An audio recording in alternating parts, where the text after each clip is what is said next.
ನಾನು ನನ್ನ ಗಂಡನಿಂದ ದೂರ ಇದ್ದಷ್ಟು ಆ ವಿಜಯಾಂಬಿಕಾ ಅವ್ರ ತಲೆ ಕೆಡಿಸ್ತಾನೆ ಇರ್ತಾಳೆ. ನನ್ನ ಮೇಲೆ ಬಂದಿರೋ ಆಪಾದನೆ ಸುಳ್ಳು ಅಂತ ನಾನು ಸಾಬೀತು ಮಾಡೋಕೆ ಹೊರಟಷ್ಟು ಅವಳು ಇಲ್ಲದೆ ಇರೋ ಸುಳ್ಳುಗಳನ್ನ ಹೇಳಿ ಅವ್ರ ಮನಸ್ಸಿನಲ್ಲಿ ವಿಷ ತುಂಬ್ತಾನೆ ಇರ್ತಾಳೆ. ಮುಂದೆ ಒಂದು ದಿನ ನಾನು ಅವ್ರಿಗೆ ಹೇಳುವಂತ ಸತ್ಯ ಅವ್ರ ದೃಷ್ಟಿನಲ್ಲಿ ಸುಳ್ಳು ಸಮರ್ಥನೆ ಅಂತ ಆಗ್ಬಾರ್ದು.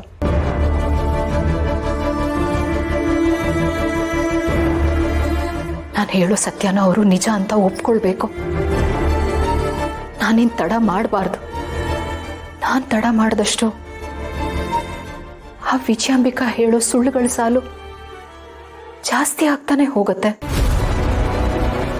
ಇಲ್ಲ, ಹಾಗಾಗಬಾರ್ದು. ಒಂದೇ ಸುಳ್ಳನ್ನ 100 ಸಲ ಹೇಳಿದ್ರೆ ಅದೇ ಸತ್ಯ ಅಂತ ಎಲ್ಲರೂ ಒಪ್ಕೊಳ್ತಾರಂತೆ. ವಿಜಯಾಂಬಿಕಾ ಪದೇ ಪದೇ ಹೇಳುವಂತ ಸುಳ್ಳುಗಳನ್ನ ನನ್ನ ಗಂಡ ನಂಬಾರ್ದು. ನಂಬೋದಕ್ಕೆ ನಾನು ಬಿಡ್ಲೂಬಾರ್ದು. ಹಾಗಾಗಬಾರ್ದು ಅಂದ್ರೆ ನಾನು ಆದಷ್ಟು ಬೇಗ ನನ್ನ ಗಂಡನ ಜೊತೆ ಸೇರಬೇಕು. ನಾನು ನನ್ನ ಗಂಡನಿಗೆ ಹತ್ರ ಆದಷ್ಟು ಆ ವಿಜಯಾಂಬಿಕಾ ದೂರ ಆಗ್ತಾಳೆ. ಆದ್ರೆ ಇದೆಲ್ಲ ಹೇಗ್ ಸಾಧ್ಯ? ನಾನು ಹೋದ್ರನೆ ಬೆಂಕಿ ಕಾರ್ತಿರೋ ಅವರು ನಾನೇ ಬೇಕು ಅಂತ ನನ್ನ ಹತ್ರ ಆಗೋದಾದ್ರೂ ಹೇಗೆ?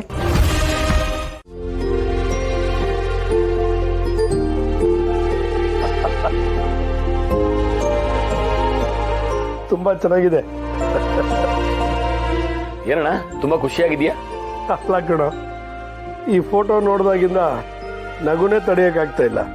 ಶ್ರಾವಣಿಗೆ ಈ ಫೋಟೋಸು ವಿಡಿಯೋಸು ಎಲ್ಲಿ ಸಿಕ್ಕುತ್ತೋ ಗೊತ್ತಿಲ್ಲ ಕಣ. ಹೌದಾ? ಎಲ್ಲಿ ತೋರ್ಸು ನೋಡು. ಬಾವಾ, ಊಟಕ್ಕೆ ಬನ್ನಿ ರೀ.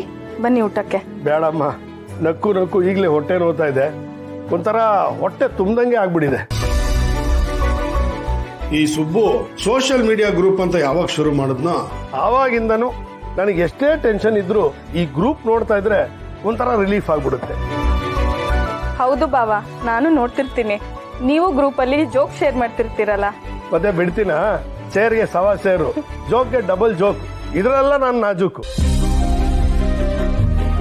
ಏನೋ ನಾನು ಸದನದಲ್ಲಿರ್ಲಿ ಕದನದಲ್ಲಿರ್ಲಿ ನನ್ನ ಕುಟುಂಬ ಯಾವಾಗಲೂ ಕನೆಕ್ಟ್ ಆಗಿರುತ್ತೆ ಅನ್ನೋದೊಂದು ಖುಷಿ. ಹೌದಣ್ಣ, ಎಲ್ಲ ಒಟ್ಟಾಗಿರೋದ್ರಲ್ಲಿ ಸಿಗೋ ಆನಂದನೇ ಬೇರೆ. ಅಟ್ಲೀಸ್ಟ್ ಈ ಗ್ರೂಪಿಂದನಾದ್ರೂ ಎಲ್ಲ ಒಟ್ಟಾಗಿದ್ದೀವಲ್ಲ, ಇದೊಂಥರ ನಮ್ಮ ಸೌಭಾಗ್ಯನೇ. ನನಗೂ ನಮ್ಮ ಸಂಬಂಧಿಕರೆಲ್ಲ ಒಂದೇ ಮನೇಲಿ ಬಾಳ್ಬೇಕು ಅಂತ ತುಂಬಾ ಆಸೆ ಕಣ. ಆಗ್ಲೇ ಮನೆ ನಂದಗೋಕುಲಾಗಿರೋದು. ಅಣ್ಣ, ನನಗೆ ನಮ್ಮ ಮನೆ ನಂದಗೋಕುಲ ತರ ಇರೋದಕ್ಕಿಂತ ಅಯೋಧ್ಯೆ ತರ ಇದ್ರೆ ತುಂಬಾ ಚಂದ. ನೀನ್ ನಮ್ಮ ಮನೇಲಿ ಶ್ರೀರಾಮ, ನಾನು ಲಕ್ಷ್ಮಣ. ಅದಕ್ಕೆ ಇದ್ದಿದ್ರಂತೂ ಸಾಕ್ಷಾತ್ ಸೀತಾ ಮಾತೇನೆ.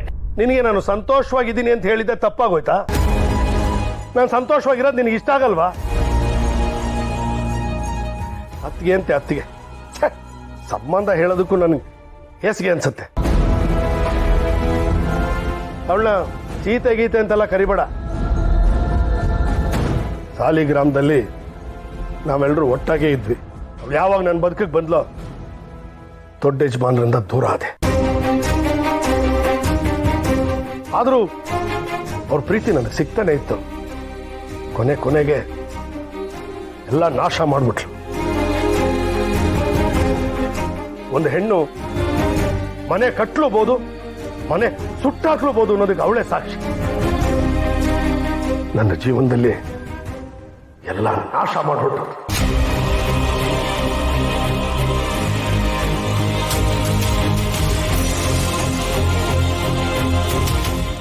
ಏನ್ರಿ ಇದು? ಬಾವ ಎಷ್ಟು ಖುಷಿಯಾಗಿದ್ರು ಅಂಥದ್ರಲ್ಲಿ ನೀವು ಏನೇನೋ ಮಾತಾಡಿ ಅವ್ರ ಮನಸ್ಸನ್ನ ನೋಯಿಸ್ಬಿಟ್ರಲ್ಲ. ಪದೇ ಪದೇ ನಂದಿನಿ ಅಕ್ಕನ ವಿಷಯ ಮಾತಾಡಿ ಅವ್ರಿಗೆ ಯಾಕೆ ಕೋಪ ಬರೆಸ್ತೀರಾ? ನೋಡು ವಂದನ, ನಾನು ಏನ್ ಹೇಳಿದಿನೋ ಅಷ್ಟು ಮಾತ್ರ ನಿನಗೆ ಗೊತ್ತು. ಆದ್ರೆ ಅದಕ್ಕೆ ಪ್ರೀತಿ, ಅವ್ರ ವಿಶ್ವಾಸ, ಅವ್ರ ಸಂಸ್ಕಾರ ಏನು ಅನ್ನೋದು ನನಗೆ ಚೆನ್ನಾಗಿ ಗೊತ್ತು. ಅದಕ್ಕೆ ನಾನು ಅವ್ರನ್ನ ಸೀತಾ ಮಾತೆಗೆ ಹೋಲಿಸಿದ್ದು. ಆದ್ರೆ ಅಂತ ಸೀತಾ ಮಾತೆ ಅಣ್ಣನ ಜೀವನದಿಂದ ಯಾಕೆ ದೂರ ಆದ್ರು ಅಂತಾನೆ ಗೊತ್ತಾಗ್ತಿಲ್ಲ. ಇವರಿಬ್ರು ಮಧ್ಯ ರಾವಣನ್ ತರ ಯಾರು ಬಂದ್ರು ಅನ್ನೋದೇ ಪ್ರಶ್ನೆ. ನೋಡು, ಅಣ್ಣ ಅತಿಯ ಮೇಲೆ ಕೋಪ ಮಾಡ್ಕೋತಾನೆ ಹೊರತು ಅದಕ್ಕೆ ಕಾರಣ ಏನು ಅಂತ ಗೊತ್ತಿಲ್ಲ. ಇದೆಲ್ಲ ಪ್ರಶ್ನೆಗಳಿಗೂ ಉತ್ತರ ಸಿಗಬೇಕು ಅಂದ್ರೆ ಅಣ್ಣನಿಗೆ ಅತಿಗೆ ಮೇಲೆ ಪ್ರೀತಿ ಹುಟ್ಟಬೇಕು. ಅದೇ ನನ್ನ ಆಸೆ.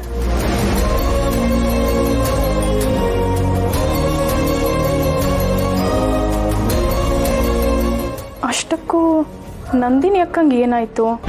ಅವ್ರು ಎಲ್ಲಿದ್ದಾರೆ? ಅವ್ರು ಇದಾರೋ ಇಲ್ವೋ? ಬಾವ ಅವ್ರ ಹೆಸರು ಕೇಳಿದ್ರೆ ಯಾಕಷ್ಟು ಕೋಪ ಮಾಡ್ಕೋತಾರೆ? ಇದೆಲ್ಲದ್ರ ಹಿಂದೆ ಒಂದು ದೊಡ್ಡ ಕಥೆನೇ ಇದೆ. ಅದೇನು ಅಂತ ತಿಳ್ಕೋಬೇಕು. ಆದ್ರೆ ನಿಮ್ಮ ಮನಸ್ಸಲ್ಲಿ ಇಂಥ ಒಂದು ಯೋಚನೆ ಬಂದಿದೆಯಲ್ಲ, ನಿಜವಾಗ್ಲೂ ಇದು ಸಂತೋಷ ಪಡೋ ವಿಷಯನೇ. ಇದೆಲ್ಲ ಆದಷ್ಟು ಬೇಗ ಆಗುತ್ತೆ ಅಮ್ಮ, ನನ್ನ ಮೇಲೆ ನಂಬಿಕೆ ಇಡಿ. ಸರಿ ಸುಬ್ಬು,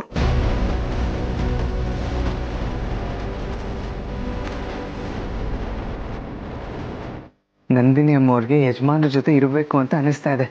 ಅವ್ರ ನಿರ್ಧಾರ ಅಂತೂ ಸರಿಯಾಗೇ ಇದೆ. ಆದರೆ ಎಲ್ಲದರಲ್ಲೂ ತಾಳ್ಮೆಯಿಂದ ಯೋಚನೆ ಮಾಡೋ ಯಜಮಾನರು ನಂದಿನಿ ಅಮ್ಮವ್ರ ವಿಚಾರದಲ್ಲಿ ಮಾತ್ರ ವಿಜಯಾಂಬಿಕಾ ಹೇಳಿದ ಮಾತು ಕೇಳ್ತಾ ಇದ್ದಾರೆ. ಹಾಗಾಗಬಾರ್ದು. ನಂದಿನಿ ಅಮ್ಮ, ಯಾರು ನಿಮ್ಮನ್ನು ಆ ಮನೆಯಿಂದ ದೂರ ಮಾಡಿದ್ರೋ ಅವರೇ ನಿಮ್ಮನ್ನು ಅಂಗಲಾಚಿ ಕರಿಬೇಕು. ಹಾಗೆ ನಾನು ಮಾಡ್ತೀನಿ. ಆಗಷ್ಟೇ ನಿಮ್ಮ ಸ್ವಾಭಿಮಾನಕ್ಕೆ ಬೆಲೆ ಸಿಗೋದು.